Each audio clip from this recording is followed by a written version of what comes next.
For years, one question has been circulating on TV. Is there really a treasure hidden on Oak Island? Rick and Marty Lagginina from the US have been obsessed with this mysterious island since childhood. And today, they are at the forefront of finding the answer to this question. Today, these two brothers are known worldwide for the TV show named The Curse of Oak Island. Oak Island, which is located in Nova Scotia, Canada, has long been the center of stories and rumors, especially about the fact that the pirate Captain Kidd hid his treasure here about 200 years ago. This is why many people started digging here. The Lagginina brothers started digging here in 2006, and it is said that they also took a loan for the initial funding and also got some investors. So far, they have appeared on TV for 11 seasons to solve this mystery. Now, people want to know, what did they find in all these years? And how much did Rick Lagina earn from all this? If you're interested in exploring mysteries and treasures like Oak Island, be sure to subscribe to our channel so you never miss a single update. Machines, law, and business. Marty Laggina's life revolves around these three things. Before becoming involved in the mystery of Oak Island, he studied engineering hard and then started an energy company, Terra Energy, which he later sold for about $60 million, which was a major turning point in his career. Marty has always been inclined towards science and technology. He got a degree in mechanical engineering from Michigan Technological University, and after that, he also studied law. He is also a member of the state bar. It was here in college that he became friends with Craig Tester, who is now the co-producer and business partner of his show. Today, Marty is the CEO of a large energy company called Heritage Sustainable Energy, with Craig holding the position of vice president. The average annual salary of CEOs of such companies is up to $6 lakh. Apart from this, Marty has also started a wine business in Michigan called Mari Vineyards, from where people can order wine directly through the website. Though Marty is a little more practical and doesn't readily believe stories of treasure, he's not ready to give up on his childhood dream, which is why he continues to work with his brother Rick to solve the mysteries of Oak Island. Making money from a TV show is nothing new these days, but the earnings of a long-running show like The Curse of Oak Island are worth paying attention to. Rick and Marty Lagginina are not just the faces of the show, but also its executive producers, meaning they get paid not just for acting, but for producing as well.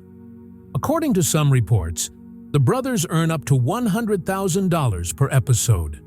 There are about 25 episodes in a season, so simply, their earnings from one season can be around $2.5 million, or about 20 crore rupees.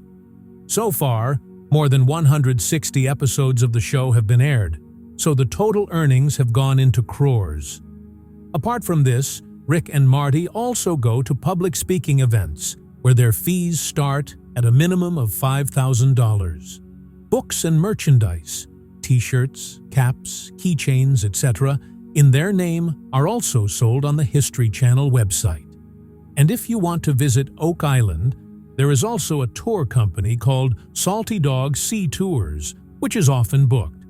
Apart from all this, Marty has other sources of income. He has never revealed it, but it is estimated that his total net worth can be between $90 and $100 million. Now let's talk about Craig Tester, who is Marty Laggina's old friend and business partner.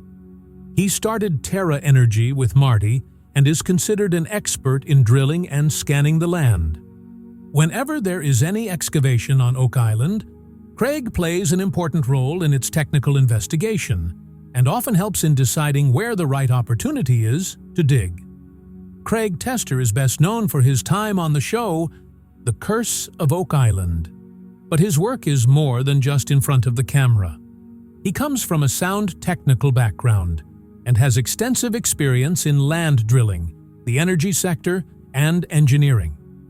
He studied mechanical engineering at Michigan Technological University. Craig co-founded Terra Energy, an energy company with Marty Lagginina that was later sold for millions of dollars. He also serves as vice president and manager of Heritage Sustainable Energy, a turbine company that typically earns an average of $250,000 annually. Craig is also the manager of Rock Management Group and a partner in several companies, including Terra Energy, Maury Vineyards, and Oak Island Tours. He also appeared on the show Beyond Oak Island, where he and Marty invested in a number of other treasure hunting projects. It's clear they're not afraid to take risks, even though the investment returns have never been made public. Craig has appeared in over 100 episodes of The Curse of Oak Island, and given his work and involvement, it's safe to assume his net worth could be somewhere between $80 and $90 million, on a par with Marty Lagginina. As for the Oak Island dig, it's clear these guys have invested a lot of their own money, but how much hasn't been made public yet. If anyone from today's new generation has made a place in The Curse of Oak Island, with his hard work and intelligence, then it is Alex Lagina. Marty Lagina's son and Rick Lagina's nephew, Alex, like his father, has also obtained a degree in mechanical engineering from the University of Michigan. After studies, he also played an active role in his father's wine and energy business and also invested in real estate. Alex is liked in the show because, along with technical knowledge, he does not shy away from working on the site himself. He has so far appeared in 95 episodes of The Curse of Oak Island, 10 episodes of The Curse of Civil War Gold, and 1 episode of Beyond Oak Island. If the average pay for each episode is considered to be around $100,000, then his earnings have also reached crores. According to different sources, his net worth is estimated to be around $50 million. Now let's talk about Jack Begley, Craig Tester's stepson, who lives in Michigan. Jack is one of the hardest working members of the team, whether it's digging or working on some technical stuff. He's often seen digging with Craig Tester, and when he has free time, he goes metal detectoring with Gary Drayton. Jack is also the show's producer and has appeared in over 100 episodes so far. His hard work and dedication on the ground has made him a strong and relatable face of the show. You may have often seen Jack Begley digging in The Curse of Oak Island, but his work is not limited to the show. Jack is also very active in real life and has started his own company called Remote Energy Solutions. Apart from this, he is also a professional drone pilot, and this work can earn up to $1 lakh annually. The company's revenue is said to be in 7 figures, that is, millions of dollars annually. In such a situation, Jack's earnings are not only from the show, but also from business and technical skills. He is known as a side character in the show, but his net worth is believed to be around $10 million, which is the result of his hard work and participation in different works. Now let's talk about Gary Drayton, who is from England and is a metal detector expert by profession. Gary learned this skill on his own and then joined the Oak Island team. Today, he is considered the most trusted search expert of the show, especially when it comes to finding old coins, jewelry, or metal items buried under the ground. Gary has also appeared in Beyond Oak Island and has appeared in over 150 episodes. He discovered a special lead cross that is said to have a connection to the Knights Templar, adding to the show's history and mystery elements. Gary has also written 2 books and has found many valuable items through his own metal detecting, including an emerald ring, ancient coins, and a Roman perfume bottle. Although his role on the show may not be the main one, his net worth is estimated to be around $15 million, given his experience and discoveries. Rick Lagina's life has always been simple. He spent a long time working at the post office as a mailman. While living in Michigan, he learned that nothing beats hard work and honesty. He still moves forward with that mindset. And that's what keeps him going in his quest to solve the mystery of Oak Island. A postal worker's annual income is between $62,000 and $122,000, which is considered a decent income, but not enough for a large and long treasure hunt mission like Oak Island. But since Rick joined the show, The Curse of Oak Island, his earnings have increased tremendously. Now, his total net worth is estimated to be around $20 million. Now the question arises, what is it about this Oak Island that people invest millions of rupees in it? In fact, Oak Island has been the center of mysteries and stories for the last 200 years. The area was originally covered in red oak trees, which stood out from the surrounding land. But black ants destroyed most of the oak trees in the 1800s, and now the island is mostly spruce and shrubs. This island is no ordinary place. There's a story to tell about it. People believe there's something hidden here that's untold, and that's why excavations are still going on after all these years. Oak Island's history is as old as it is complicated. The island is not very big, about 1 mile in length and less than half a mile in width, but the stories and mysteries hidden in it are no less than any big city. In the 1700s, the island was divided into 4-acre pieces, and since then, people's attention started being drawn towards the treasure here. During the initial excavation, when a stone was found at a depth of about 90 feet, there was some strange writing on it. According to a translator, it was written on it, 10 feet below, 2 million are buried. Since then, this place started being considered even more mysterious. The folklore associated with the island also tells of ghosts, mysterious lights, and a curse, according to which the real treasure will be found only when 7 people lose their lives in this search. So far, 6 people have died, and this thing makes the search for the treasure even more serious. Several companies have excavated the site since the early 1800s. When the Old Gold Salvage and Wrecking Company began excavating in 1909, the site caught the attention of a young American politician, Franklin D. Roosevelt. Before becoming president himself, he invested in the company and visited Oak Island. Inspired by these stories, mysteries, and unfulfilled dreams, Rick and Marty Lagginina decided they would solve the mystery of the treasure. Their efforts led to the creation of the show, The Curse of Oak Island, which today connects viewers around the world to this mysterious place. In today's time, when people around the world prefer to watch online content, The Curse of Oak Island is one show that millions of people can't miss every week. The question arises, what is it about this small Canadian island that has captivated people for years? The show shows how a team, which includes the Lagina brothers and their companions, are trying to find hidden treasure and historical evidence on Oak Island, located near Nova Scotia. No big treasure has been found yet, but some old and important things have definitely come out of the ground from time to time.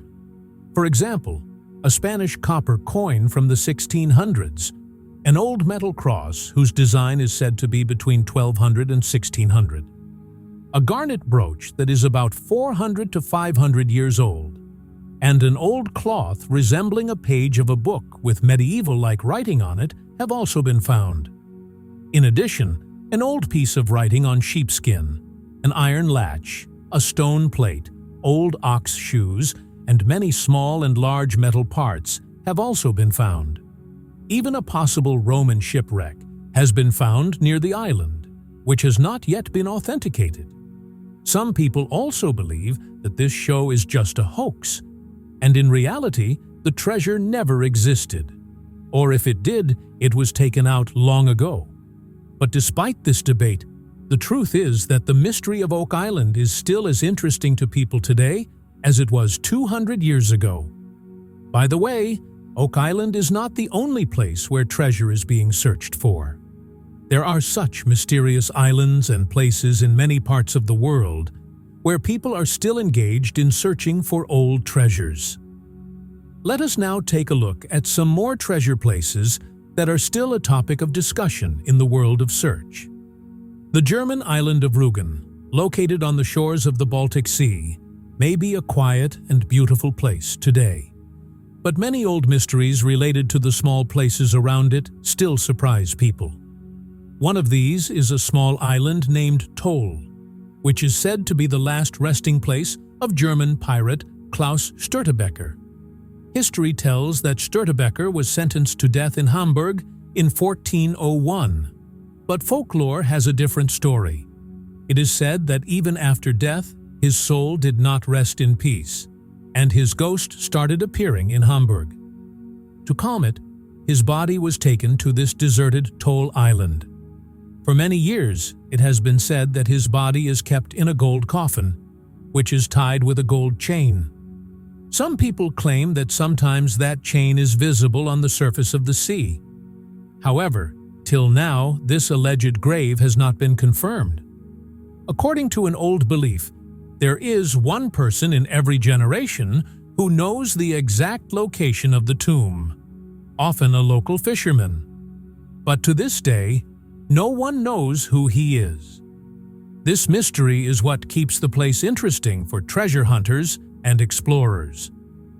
The question remains, will the treasure ever be found, or will it remain just a story?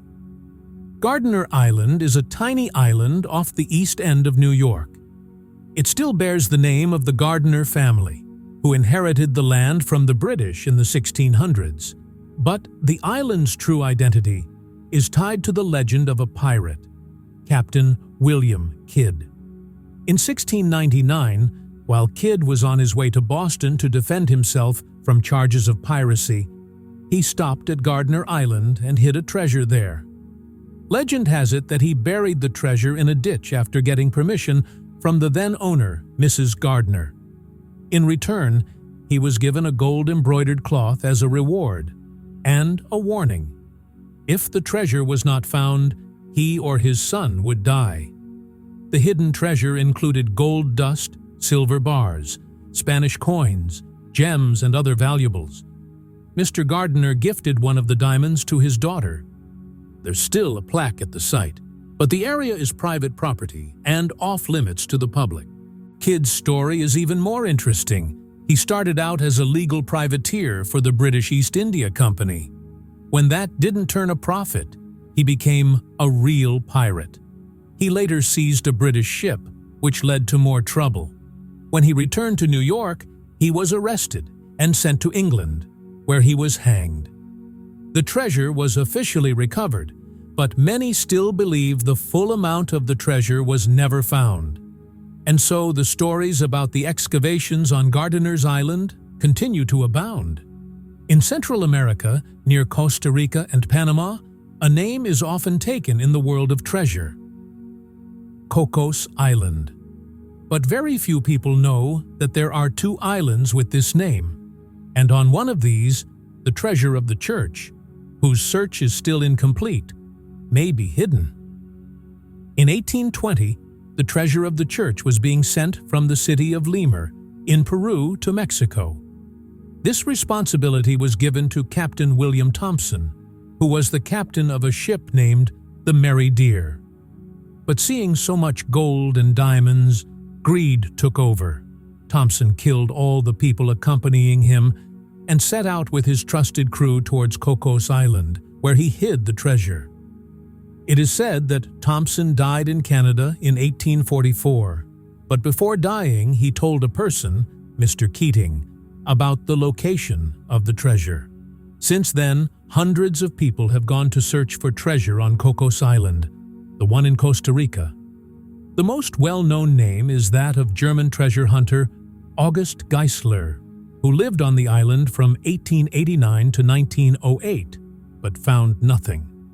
When a private company, Vladi Private Islands, was looking to sell Kokos Island in Panama in the 1990s, a local historian warned them that the island could not be worth just a few $100,000. If the treasure was really hidden here, it would be worth no less than $60 million. The company then sought the help of renowned treasure expert William S. Crooker, the same Crooker who had also researched Oak Island. He traveled to Panama and studied Kokos Island and its maps in detail, and found that the Panamanian island could be the real place where the treasure is hidden. But so far, no solid excavation has been done on Kokos Island in Panama. So the real question remains: is the treasure in Costa Rica, or buried under that quiet and untouched island in Panama? Whenever someone talks about a treasure island, the first thing that comes to mind is a map, a red cross on it, a talking parrot, a pirate, and lots of gold and silver. But have you ever wondered where all these imaginations came from? The biggest credit for this goes to Robert Louis Stevenson's famous book, Treasure Island, published in 1883. This single novel awakened the stories related to treasure in the imagination of the whole world. Stevenson started this story by making a map for his stepson. He made this map during a vacation in the Highlands of Scotland. That map had a mysterious island, surrounded by a bay, forest, ruins, and a small island, Skeleton Island. Later, this map became the inspiration for the whole story. It is said that while writing the story, he also took some ideas from writers like Daniel Defoe, Edgar Allan Poe, and Washington Irving. But the interesting thing is that the original map he drew was lost before it was printed. The map that appears in the book today was actually a recreation he made later based on details in the story. Treasure Island was the first big success of Stevenson's career. His many travel books before this had not been very successful. But this novel made him a household name, and the book has transported people into a world of adventure and mystery ever since. Even today, this story inspires dreams of treasure hunting in children and adults alike. And that is its greatest strength. On the western coast of Scotland, not far from Glasgow, lies a lonely island in the middle of the sea, Ailsa Craig. The island looks very different, like a huge rock rising straight up from the sea. Its height is about 1,110 feet, and its special structure can be guessed just by looking at it from a distance. This place has been full of mysteries for many centuries. According to folklore, a treasure was once hidden here. But the island's rugged terrain and strong waves make it difficult to reach it. In particular, its slopes are very difficult to reach. And this is why, if there is indeed a hidden treasure, no one has been able to find it till date. Although the treasure has not been found yet, the value of this island has increased so much today that even if there is a treasure, its value will now seem very less compared to the total value of the island. Today there is a lighthouse and some old structures on Ailsa Craig. The lighthouse was built in the 19th century and designed by Thomas and David Stevenson.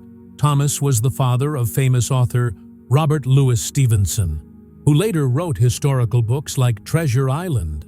The island still attracts those who believe in the stories of treasure. But the real question remains the same old one. Will anyone ever find the treasure? The mention of Frigate Island in Seychelles brings to mind stories of pirates and mysterious treasures. As peaceful and beautiful as this island looks today, it was once considered a dangerous area. In the 1700s, pirates used to keep an eye on the merchant ships that passed through, especially those that passed between Goa and Africa. Frigate Island still has many places that bear witness to this old era, such as strange figures carved on stones, the ruins of an old fort, Anne's Park, and a large excavation site that was dug up about 15 years ago in search of treasure. It is believed that this was the same place where the infamous pirate Olivier Levasseur, popularly known as Captain Labousse or the Buzzard, hid the gold cross looted from Goa. Captain Labousse was hanged on Reunion Island on July 7, 1730. It is said that just before his execution, he threw a 17-line code to the crowd and said, "Solve this if you want to find the treasure." About 200 years later, this secret code came into the hands of a Seychelles woman, Rose Savy. She got this document verified in the National Library of Paris. This island still attracts those who live in search of history, mystery, and treasure. And the most interesting thing about this story is that the famous author Ian Fleming, author of the James Bond series, himself has excavated here. Now it is the turn of another such island which is hiding a centuries-old secret within itself. The St. Joseph Atoll in Seychelles is an island that is still very far from the crowded areas of the world. There is neither a commercial port nor any ship traffic here, and perhaps this was the reason why the pirates of the olden days chose such places to hide. It is believed that some members of the pirate gang called Libertalia, operating in the north of Madagascar in the early 18th century, may have hidden in these remote islands. It is also said that the hidden treasure of the infamous pirate Captain Labousse, worth about $150 million, is still buried somewhere north of Mahé. The St. Joseph Atoll, which comes between Madagascar and Mahé, must have been a great way for pirates. Many old stories tell that in the 1800s, a stray Libertalia pirate betrayed his companions and hid a huge treasure here. It is said that the robber, whom some believe to be Captain Kidd, was caught and could not reach his treasure again. But before dying, he made some mysterious maps which are still present here and there. Many people are engaged in searching for those maps, in the hope that perhaps their luck will change. Now we take a look at one such person who has set out in search of that hidden treasure with the help of these maps. Tupai is a small, uninhabited island near Bora Bora in French Polynesia.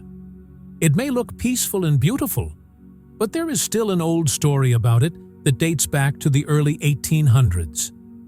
In 1822, sailors aboard the Chilean warship Araucano mutinied against the ship. After taking over the ship, they plundered Peru's coastline, especially the treasures in churches. They later renamed the ship and headed for the South Sea. After some time, the men reached an island called Huahin, where they often got drunk and openly boasted of a huge treasure. From there, the captain headed for Tupai, where he is believed to have hidden all the stolen treasure. His intention was to sail to Tahiti to get rid of the ship, and then return empty-handed to Tupai to get the treasure back. But the story didn't end there. He failed when he tried to seize another ship.